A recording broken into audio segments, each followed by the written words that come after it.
YouTube takes like a different level of commitment, guys, because there's the recording, there's the setting up, there's the whatnots and the whatnots. Anyway, I'm back. I'm here. I'm not complaining, and thank you so much for watching. Okay. Welcome back to my channel. Welcome back to with Buntle. So today's video is a DIY headboard. Very long awaited video. I do apologize for my young hiatus. I've just been lazy. Okay, I've just been lazy. Absolutely no excuse besides the fact that sometimes. But yeah, but before we go into today's video, I need you guys to do one thing and one thing for me. Just one thing, okay? Please do subscribe. If you are not subscribed, please click the big red button on the bottom right hand side of your screen. Subscribe. You can also click the notification button so you get notified when I upload videos. Back to today's DIY video, right? So today's DIY video is a headboard. That is Ayanda and Biganyo outside. Okay, so today's video is a DIY headboard, and the footage is not as coherent as I would have liked it to be, Bazalwane, only because when I was making my own headboard, I wasn't sure what I was doing. Like, for the most part, I had no idea what I was doing. So when it turned out as fantastic as it did, I was like, yes, so get my boss, guys. Whomst am I? Okay, whomst am I making headboards? Like, whomst am I? So if you see my label, I'm wearing my top like back to front because anyway. So back to the video. So yeah, whomst am I? I'm the girl who made a headboard, and I'm the girl who's going to show you how to make a headboard. So because I wasn't sure of the final product, I did not record. I did take a few pictures here and there, but I did not record my own headboard. So the video that you guys are going to see here is basically like an example of what I did. So I do show you quite a few of the steps, but there are steps that I forgot to mention. But again, if there's any if you have questions or things that you don't understand about how I got to my final product, please do leave questions and comments down below in the comment section rather, and I'll definitely will get back to you guys. But trust and believe, you guys will be able to make that headboard at the end of this video. Tools you are going to need: a hammer, nails, box cutter, some glue, staple gun, and a brush that you're going to use to put the glue on, some cardboard, sponges, as well as fabric of your choice. So I used beige because beige matches with everything. And finally, some wood to build your frame. I specifically used flooring wood only because it was easier to use. Okay, so two steps that I forgot to mention in the video. First one is sponge. Okay, so you need to purchase a sponge, obviously.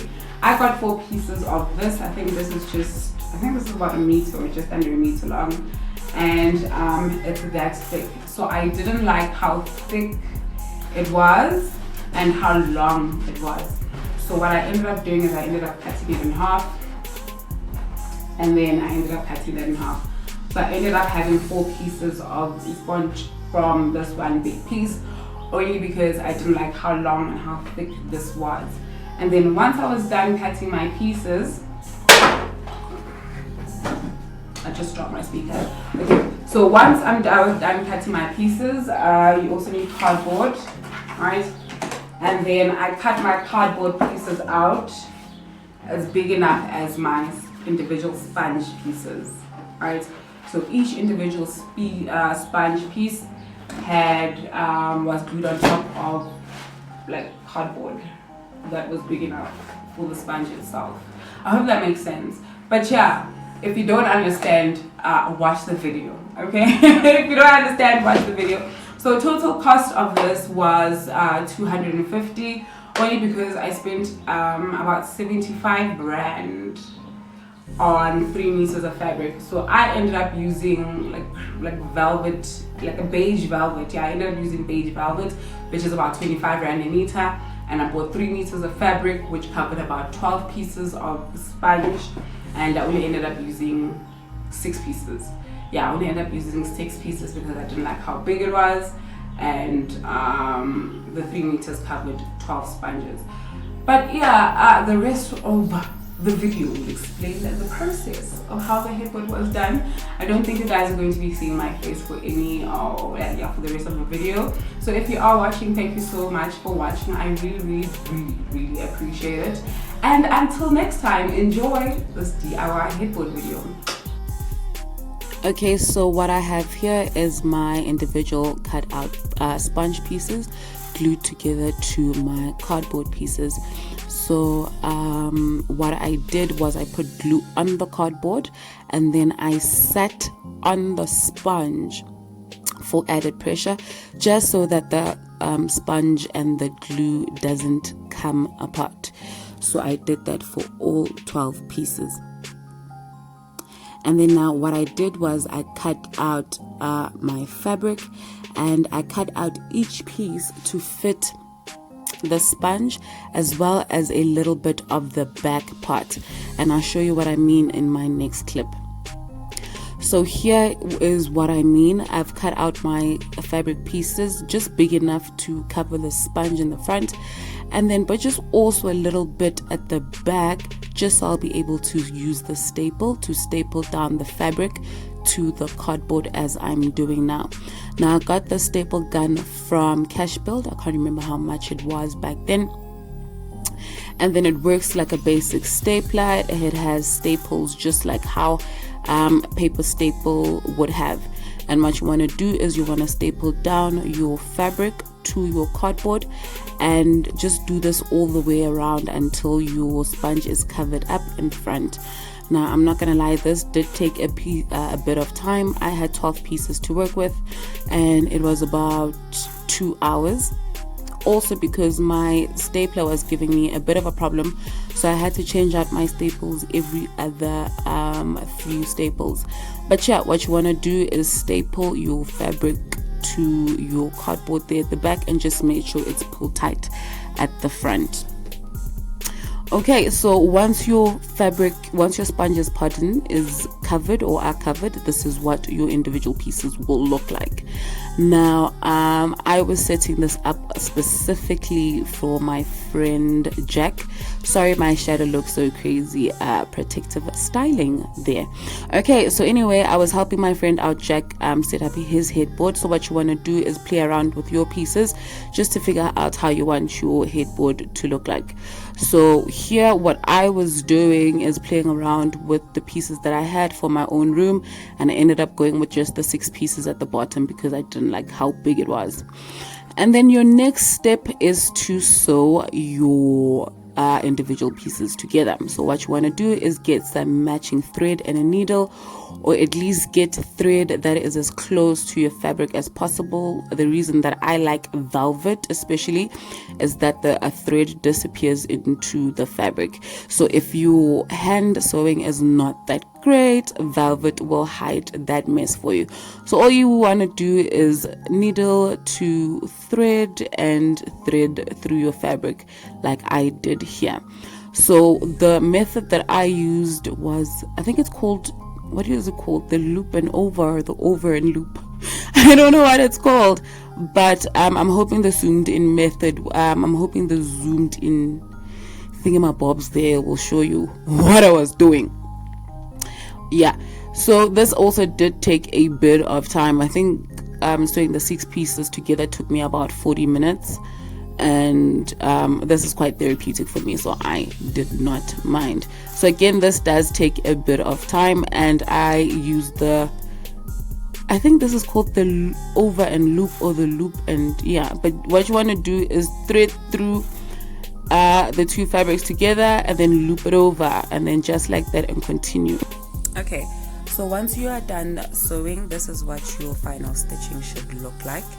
And like I said, even if your hand sewing is not that great, if you use fabric like velvet, it'll disappear into your fabric. Now once you're done sewing all your pieces together, this is what you should have. So this is what your final product should look like. So what Jack and I decided on was to use 6 pieces and put them straight next to each other, so one next to each other, and we sewed them like that. So that's what you should have. depending on what your design was. Now the wood that I used for my frame was wooden flooring wood that this was left over from a wooden flooring project that we had at home. And what you want to do now is just set up your frame. What I didn't show you guys before I started the video was that I measured how long I wanted my headboard to be. So once I discovered that this wood from the flooring would be perfect and I wouldn't have to do any varnishing or cutting or added work on it, and that I didn't have to buy it, that was the great part. I ended up just using it. So what you want to do is set up your frame, and where I'm pointing is where you are going to nail down. So this is where you're going to nail down your frame, and this is going to make sure that it holds sturdy and it can move around. So this was my final product once I had done nailing down. Alright, so next step is to glue down your headboard. So this part, that was a feature from my dog Seth. Now this glue I got from Cash Build and I got for 89.99 rand. I really love this glue because it is versatile. So it goes on fabric, cardboard, wood, and I used a brush to put it on the back of my headboard.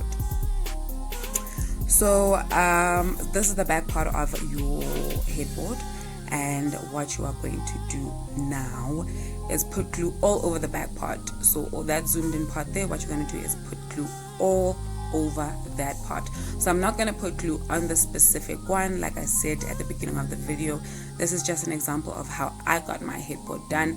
I'm doing this for a friend of mine, Jack, and he's not done with his wooden frame, so I'm just using this as an example. But what you want to do is put glue all over your back part, and I left this for about 10 minutes to dry as the label on my glue says.